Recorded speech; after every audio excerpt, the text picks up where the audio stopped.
Hi, what's going on, guys?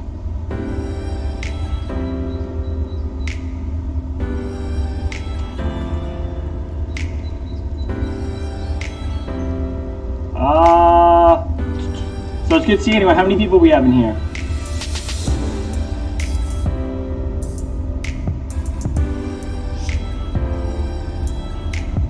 There we go. What's up, Barry? How's it going, man? So who's saying that they're not doing their gym work? You guys, don't be a liar. Do your gym work. If Mr. Slipstein told you to do some gym work, do some gym work. Tejan, I don't want your money. I appreciate it. So how's everyone been locked up in their houses? Anyone super bored, like going crazy? Maybe? No?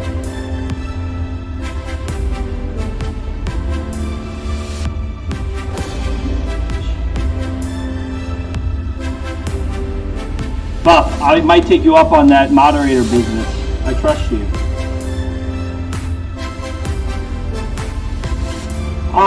Maddie, I miss you too.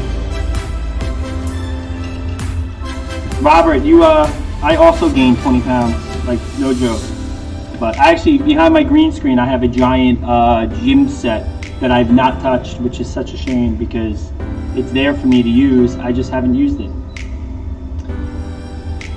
It's weird, isn't it, not being in school? Like me, as a 40-year-old teacher who's been teaching for about 15 years, this is like never been done before, and I'm totally weirded out by it. So I don't know. What, Delaney? You said guess what? What? Grace, do your own math homework. Stop being that person, Grace. Do your math homework. Can you guys hear me all right? Volume's loud?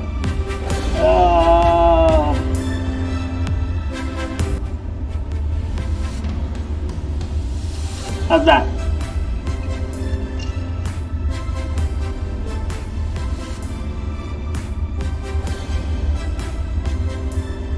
Is that better?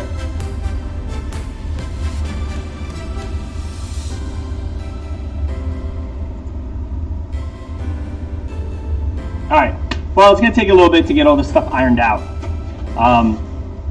Yeah, so I saw a question on the Google, on the chat that basically said, you know, what are we doing with Google Classroom? Is there an assignment on Google Classroom? And as of right now, there is not an assignment on Google Classroom. I figured between a lot of you guys have Regents classes, and a lot of you guys have Regents classes, a lot of you guys have you know, science, math, foreign language. Those are high school like ready classes that you need to take. I'm sure Mr. Shower, Mrs. Bennett, and Mr. Spicer are going to be giving you guys a lot of work. So I kind of figured I would do something a little bit different with social studies. Instead of burying you guys with assignments, which Grace would probably try to get out of from what I'm watching on this chat, basically what you need to do is you need to watch my video and learn. I'm actually going to teach you guys lessons instead of actually having you do assignments. So that's kind of was my thought. Maddie, that's not nice, Maddie. Also, don't be inappropriate in the chat. If you're inappropriate in the chat, I'm going to ban you. I'm going to throw you out. And then what happens is I have to call mom and dad, which is super awkward, and tell them how you misbehaved in virtual school. And that's a conversation I've never had to happen before. So, yeah. Cool. I got to fix this, what do I do here? Hold on. That's better. Hi, Mark. How are you? Sam, can you hear me? How many people are actually watching? Do we have like everyone in here? 34? Not enough. I got 120 students, guys. My son will be on the stream, not today. I told him no on the first day, but I'm sure he'll be poking his head in. No, so we're gonna do these live streams, and then they're gonna be recorded and they're gonna be posted to the YouTube channel like later in the day. So if you missed it at 10 a.m., if you're not home or what your situation is, you could totally come back later. You obviously just can't ask questions, and And the other thing I want to point out is if you have questions for Mr. Shower, Mrs. H, Mrs. Chance, even Mr. Velati, Mr. Spicer, you can ask me if you're having trouble reaching out to them, and then I can reach out to them. We're on conference calls, so we're talking, all you teachers are talking, and so I can kind of answer any questions that you have. If I don't see it in the chat, just keep posting it. And there you go. The music's still too loud for me. Let's get some good...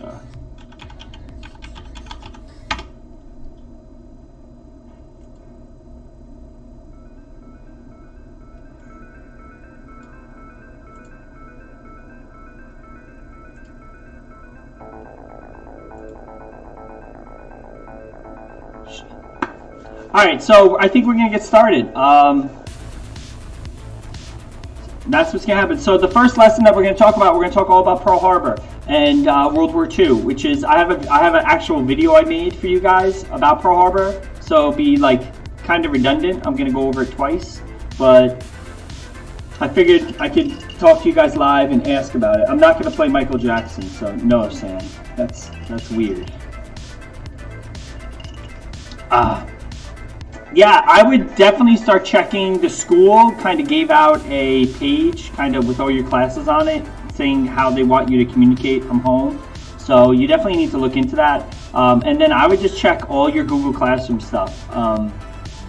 This week, I will talk on our live stream with, not my live stream, on the meeting with Dr. Reggio, and I'll see if there's a better way that we can reach out to the students with exactly what classes they need to focus on. Because I'm not doing anything for Approaches to Learning, which is my creative writing class for 7th grade, but I am doing social studies stuff. So I do understand how it's confusing, what classes you need to do work for and what classes you don't. Where is Mr. Spicer posting his work? I'm not sure. I can find out. I mean, I would assume Castle Learning. But I don't know. I'll ask him though, and I'll find out, Kaylee. So tomorrow, hopefully, I'll have an answer for that.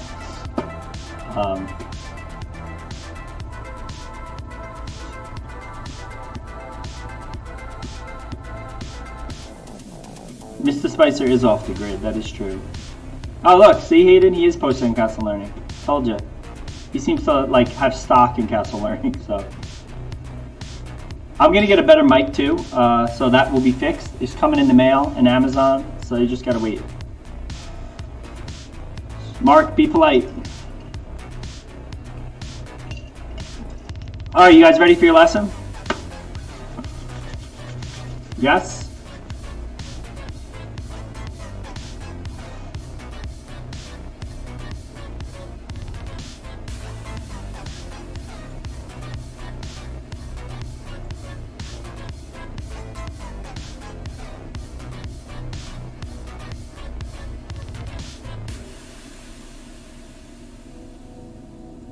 No, it's not. It's a lapel mic. The mic is like $20, but it works well. The problem with most lapel mics, which is this guy right here, is that they don't hook up to the computer. So I had to buy an special extension for it. It's annoying stuff. All right, you guys ready? So here's your lesson. So, let's mute this. Let's go back to here. All right, so I'm not gonna look at the chat right now while I kind of go through the lesson. I just kind of want to talk about Pearl Harbor with you guys. And I know we left off talking about the build-up to World War II, but with Pearl Harbor, it's definitely something that we need to talk about because America. I talked about how America, like in World War I, America wanted to stay away from war. Most Americans did not support war with Europe. You have to remember that America's made up of many countries from Europe. So there's a lot of Italian Americans, especially on Long Island. There's a lot of German Americans. There's a lot of English Americans and French Americans and Russian Americans. So you have Americans that come from countries that are on both sides of that conflict over there in World War II. And so most of America just felt like it was smart to stay out of it. They did not want to get involved in World War II. And President Roosevelt, he in retrospect, historically, he wanted to get involved, but he couldn't because he's the president. The president has to do what the will of the people want, and so he kind of knew that he could not get involved. So Pearl Harbor was that moment where it pretty much forced America to join World War II, even though they didn't want to. So here I kind of searched instead of making one, because I already made a video on Pearl Harbor, but instead of like showing that here, because I'll show that later, I found this awesome Prezi that I figured we would just kind of go through and talk about it as we do. It's all about World War II. All right. So the number one question that we need to focus on is why the attack on Pearl Harbor. Why would Japan want to sneak attack the United States? And on top of that, the United States was stronger than Japan when they did this. So Japan knew that they were attacking a stronger nation, which is kind of scary. During World War I, Japan sided with America and the Allies, England. They were not on Germany's side, but they were an Asian country, not very important at the time. Back then, Japan, being an Asian country, didn't have the modernization that European countries had, so they really couldn't compete. Yeah, and that's we're going to skip that.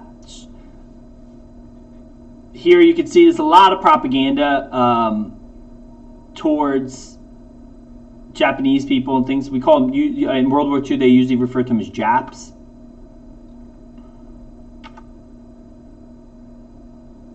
All right, so the problem with Japan is it's an archipelago. You guys know what an archipelago is? An archipelago, let's see if I can find a map. Did we got a map on here? There we go. No, that's Indonesia. All right, well, whatever, we'll go back. So an archipelago is basically a series of islands. And Japan is rocky, it's cliffs, they don't have sandy beaches or anything like that. And so Japan doesn't have a lot of natural resources. They don't have oil. They have to do steppe farming. Have you guys ever seen the steppe farming in Japan? It's pretty crazy. If I could look up, right, we'll go steppe farming, Japan. There we go.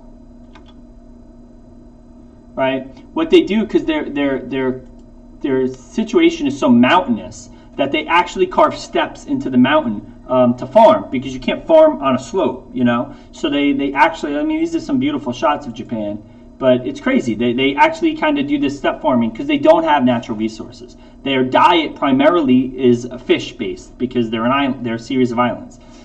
So when Japan wanted to modernize at the start of World War II, they knew that they needed natural resources to have industrial, tanks, planes, warships, things like that. You need natural resources. So the first thing Japan does is they're going to invade China. They're going to invade Manchuria, which is the northern part of China, like close to Beijing. They already control the Koreas. They're going to immediately expand out into the Philippines, all throughout Southeast Asia.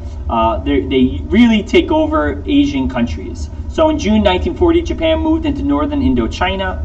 The United States imposed an embargo on steel, scrap metal. So the way we deal with this is the way the United States always deals with countries that we don't like what they're doing, is we put embargoes on them, we put taxes on them, we punish them financially. The problem with this is by putting embargoes on the steel, the scrap, and later we do it on oil, Japan needs that. Remember I just said they live in archipelagos. They don't have these natural resources. So they're buying a lot from us and other people. And so by us putting an embargo on it, we stop selling Japan oil, steel, scrap metal. Our allies stop selling that to Japan. And this is going to really upset Japan to the point that they're going to start thinking about war. Indochina, we're talking about Laos, Cambodia, Vietnam, places like that. It's south of China. This little island right here, see Hainan? That's Hong Kong. It's right by it. There you go. Hong Kong, which, well, we'll talk about that later. We're going to skip that. So here you can see the Japanese archipelago, right? You have 1, 2, 3, 4, 5 main islands, and then you have a bunch of little ones up here. So, yeah, you can see over here, this is an occupation map. So all the color is areas that they occupied. The yellow they occupied as early as 1937. The purple they occupied by 1942. So you can really see how they controlled a lot of the area. They wanted to take over Burma, Malaya, East Indies, Philippines. And they knew the United States is the only European-like country on the Pacific Ocean. You know, Australia is too, but Australia actually at that point is still linked to England, and England is so preoccupied with Germany by the 1940s that Japan didn't worry about Australia. They really worried about the United States. And so they're going to come up with an idea of how to deal with the United States. Months, we're talking like a year before the war started. Pearl Harbor was December 7th, 1941. And like in 1940, Japan is talking about what they can do to attack America to give them the advantage in the upcoming war. Remember, America doesn't realize there's an upcoming war because we are isolationists. We're so focused on staying out of conflict that we're not thinking about the possibility of starting a war ourselves with Japan. Forget about, we have Hitler and all that stuff. So that's definitely an issue. Japan is led by an emperor. I don't know if you guys knew that, but the guy making most decisions is, by the way, the emperor is Emperor Hirohito, but the guy making most decisions is a general, Hidaki. We're going to skip all this stuff about the general. So why Pearl Harbor, right? Why did Japan, when they ultimately decide to attack, why they decide Pearl Harbor? They actually been thinking about attacking San Francisco or San Diego or Los Angeles, the cities on the west coast of California.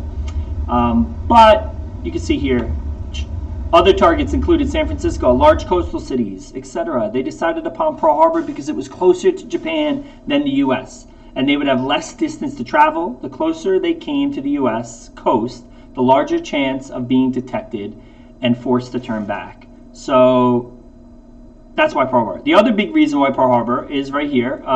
The Japanese knew that almost all of the immediate forces were naval. Most of the United States Navy in the Pacific Ocean was stationed in Pearl Harbor, Hawaii Navy base. So they knew if they hit that one base, it would pretty much take out our entire Pacific fleet and make it where the United States could not fight in the Pacific Ocean for at least a year. What's really messed up about this whole situation, and what really upsets us even to today, is that while Japan is planning to attack us at Pearl Harbor, like for months and months and months, they're training to attack Pearl Harbor. They have their ambassadors in Washington, D.C., actually trying to convince our government how they want a peace treaty and how they want to be peaceful and how they're our friends and they don't want war and that war is not going to happen. And so their ambassadors are in Washington, D.C. talking to the White House and America, basically like, we don't want to fight you, while they're planning secretly to attack the United States. And so obviously when they attack us on Pearl Harbor, it was like a huge slap in the face because it's talk about being double-crossed and being sneaky. And girls, we don't like sneaky business, right? You guys know that, because girls tend to be sneaky in middle school. Not girls in general, just middle school. So Japan would have won, by the way. Pearl Harbor was a total success for Japan, except for one problem. Right here. The United States had 3 aircraft carriers that were just by luck not in base that morning of December 7th. It's a Sunday. That morning, they happened to be out doing training exercises in the Pacific Ocean. And so when Japan launches the attack, they're super successful. They blow up most of our ships. They totally devastate us. But we're lucky because 3 of our big ships, just by chance, happen not to be there. And so they're spared. And it's a huge moment because now after Pearl Harbor, we actually can still fight and protect the Pacific Ocean, which is what we need. Because, Japan, if they destroyed us at Pearl Harbor, they would have went right into California because we would have had no way to stop them. You can't build a battleship like that. It takes a year to build a battleship. And so it's definitely something that we got lucky with. All right, so the attack itself, December 7th, 1941. Keep going. All right, so first thing you got to realize is Japan, they're going to attack us at the worst possible moment for us, which is Sunday morning, 7 a.m., 6 a.m. in the morning. They know this. They know that our Navy is off on Sundays. It's a religious day. People usually go to church. People sleep in. It's usually that day off, so that's why they chose Sunday.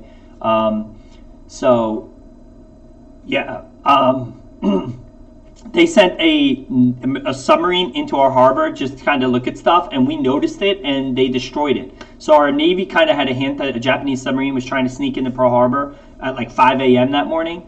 But by the time they radioed it and they told people and they got back to Washington, it was already after 6 a.m. and the Japanese had already started their first wave of attack.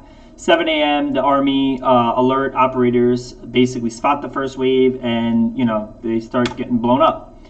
The Japanese primarily flew what is called a Zero. It's a little fighting aircraft. One of the cool new technologies that Japan used is they actually strapped torpedoes to their planes. So their plane could fly in and line up with a ship and then drop the torpedo in the water. Actually, my video today, which I believe, let's see if I can bring it up for you guys. Hold on. Whoop. Let's go here. Let's go down to, let's go to video. Where's my video? Pearl Harbor video. Pearl Harbor video. I haven't posted it yet. There we are. All right, hey guys, so welcome to our Pearl Harbor lesson. And so I want to kind of talk to you guys about the history of Pearl Harbor and what happened with that stuff. The big question with Pearl Harbor is like how we went from a peaceful isolation. I just want to show you this. Japan. This is the video I'm going to post later today, so I'm not going to show it because then why would you watch it later today, right? Duh.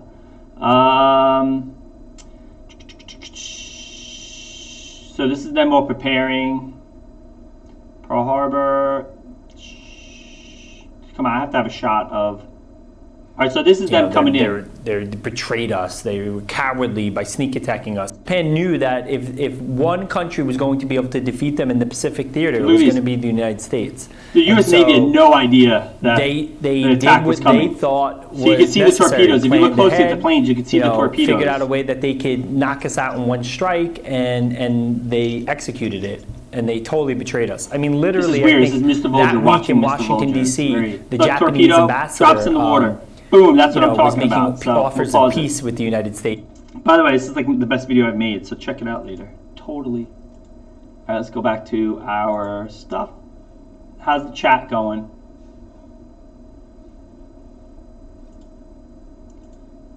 Let's bring up. I'm going to pause right now and just kind of take a look at the chat. Spencer, what's weird? The torpedoes? Oh, watching Mr. Volger. Watching Mr. Volger. I know, it's on levels of Mr. Volgerness. Very strange. Why does Mr. Volger sound better in the video than right now? Because I'm using a cheap microphone right now, and the video is through the computer. Don't worry, tomorrow I'll have a better microphone.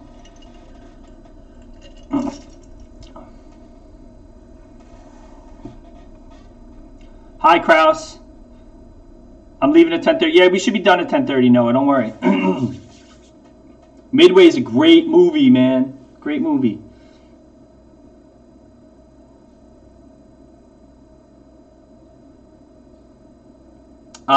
Big Heckin, whoever that is, I'm doing well.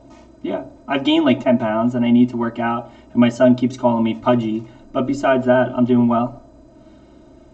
Your grandma was born on Pearl Harbor? Like, when? Like, back during that time? Or just in Hawaii, like on the Navy base?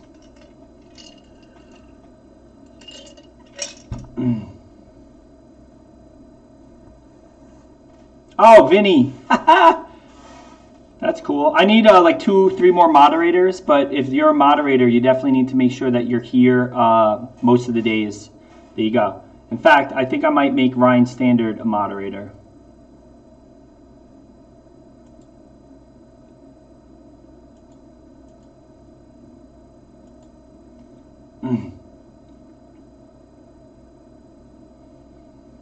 All right, so we're going to go back to the lesson. Here we go.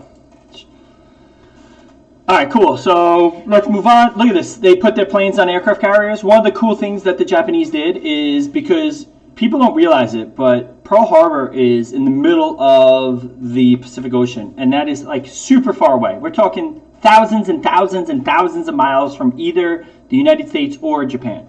And so they can't just fly planes off from Japan and attack Pearl Harbor. They actually have to train planes to take off of boats, aircraft carriers.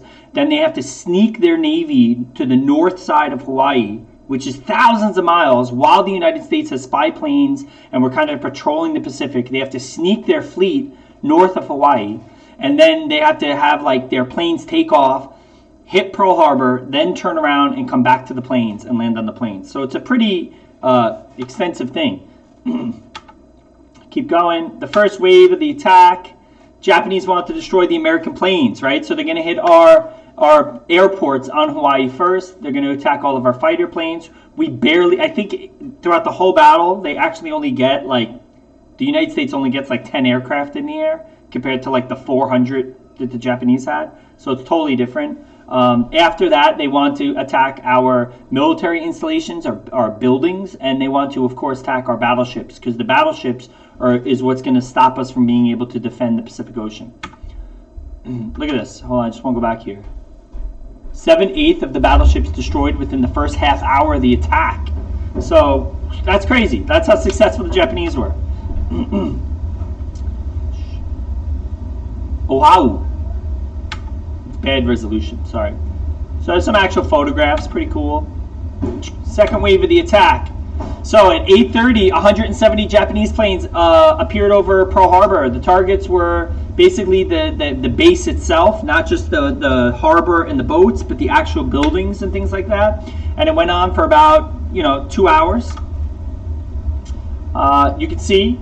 So the planes came on the north side of the island. They flew down and they came across the island into Pearl Harbor. Because if you look at Pearl Harbor, if you think about it, most of the Navy-based stuff was all here on the bottom side. They didn't think that they would come across the island itself, Look at that. Look at that photograph. That's a famous photograph. That's the USS Arizona. That ship literally blew up from one bomb almost instantly. It killed over 2,000 Navy sailors in like seconds, because they were all sleeping in their bunks. It was early Sunday morning, their day off, and one of the Japanese ships come in and they dropped a bomb, and it happened to hit right where they keep all the ammunition on the ship, and so the ship completely exploded. Check this out. I have this in my video too that I'm going to show you. It's pretty rad. Where's my video? Where's my video? We were just watching it. All right, I'm going back here. Hold on. Pearl Harbor video. Coming back at you. All right, hey guys, so welcome to our Pearl Harbor lesson. And so I want to kind of talk to you guys about the history of Pearl Harbor and, what happened with that stuff. All right, here we go. Look at this. All right, it's right in the beginning. Like I have a little clip from the movie Pearl Harbor, and you can, right here. Look at this. It surprised us, just this like... is the bomb. It's going to hit the USS Arizona. I mean, think about it. When the one bomb Navy blows the whole thing that up. were actually being bombed that morning, when they looked up in the sky, they didn't even understand who was attacking them. It wasn't that like ship they sunk expected it. like really, that, killing 2,000 I think Navy they kind of sailors. figured out Terrible. Japan, but in fact, if you go to Pearl Harbor today, no idea why Japan would the do main... that. Where is Japan located? Well, Japan's located... The main thing of Pearl Harbor today that you can see is the USS Arizona. The USS Arizona still sits on the bottom of Pearl Harbor, and there's like a bridge that you can go over and check it out. It's actually really impressive. Forget the step farming. Let's look at the USS Arizona Memorial. Look at this. Look at that. So you can actually take little ferries there. You stand and they have glass bottoms, and you sit over the USS Arizona. This is a picture of today. This is of today. Look at that. That's creepy. That's actually, they say it's the largest, what they call a living cemetery, because all of the sailors who died are still in that ship. So it's considered a cemetery. Because they did not take the bodies and bury them. They're still in that ship in Pearl Harbor, and it's now obviously a memorial. You can go there. It's pretty powerful. Look at this. It's so eerie that you can see the ship through the surface of the water. Look at that. Look at that. Oh, that's bad language. We're skipping that. All right, here we go. Back to our lesson. There we go. All right, keep going. All right, the outcome. All right, so the whole battle lasted approximately 2 hours, ending around 10 a.m. Over 2,400 people were killed, and around 2,000 were injured, which is a lot. We're talking 4,500 people, maybe 5,000 people. Pretty devastating. But again, the big thing that it does for us is that it wakes up America, gets us realizing that whether we like it or not, we have to join the war. The Japanese destroyed 21 American ships and 300 airplanes. The Japanese only lost 29 airplanes in the battle. It's pretty crazy. It's a picture of the sub. We'll keep going. There it is. That's a sub. We did sink a Japanese submarine trying to get in the harbor. That's a picture of it. Look how small that submarine is compared to that guy. Can you imagine like being like that sub probably only fits like 10 people, and you sail them for months and months under the water? That's got to be creepy. I couldn't do that. All right, after the search for survivors had finished, the U.S. began to start salvaging the battleships. Yeah, crazy. All right, we're almost done. Woo, skip ahead. Oh, there's a picture. Look at that. I was just talking about that. These are some old photographs. And all of this managed to bring the U.S. into the war despite the goal of being to make it where we would not join the war, right? The Japanese, their goal was to stop America from being able to fight, and it actually did the opposite of what the Japanese wanted. Instead of hurting us, making the United States not able to defend the Pacific Ocean and keep us out of the war, it did the exact opposite. Instead, we felt super angry, and we felt like we had to join the war, and it got America all behind FDR. The next day, the Congress declared war in Japan. A few days later, Congress declares war in Germany, and yeah, pretty crazy stuff. And of course, one of the most famous speeches in history, FDR gives a very powerful speech saying that it's a date that will live in infamy, and he asks Congress formally to declare war on Japan, bringing the United States into World War II. So there it is. That's the lesson. There is FDR. What a guy. All right, so there's the lesson. We've been going for like a half hour. Spencer, how do I raise my bit rate? What do you mean by that? What are you talking about? What you talking about, Spencer? You mean my internet provider or what?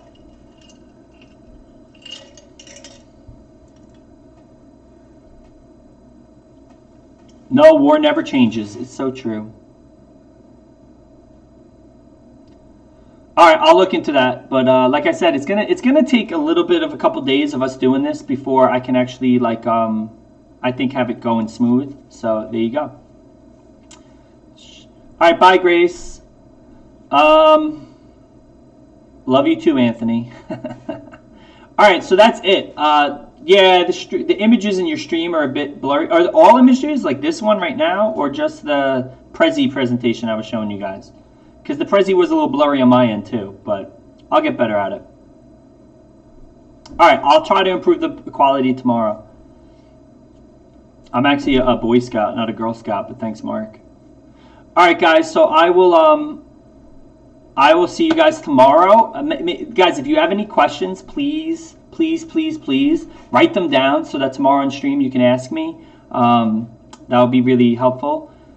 Also, I am going to post a video today on the YouTube channel this is going to be posted, but also there's going to be another video that I just kind of show clips of. It's really good. It's all about Pearl Harbor. I definitely want you to watch it, so please watch it. I ask a question at the end of that video that we're going to talk about in live stream tomorrow, so I want you to definitely watch it and think about it. It's only like, I think it's 15 minutes long, so I know you guys are bored at home, so definitely do that. All right? All right, guys, so I will see you tomorrow. Goodbye. It's good to see everyone. If your friend was not here, please spread the word, get them here. Also, subscribe to the YouTube channels, because now that we're doing this every day, I think you should definitely be alerted when I post and stuff like that. All right, bye, guys.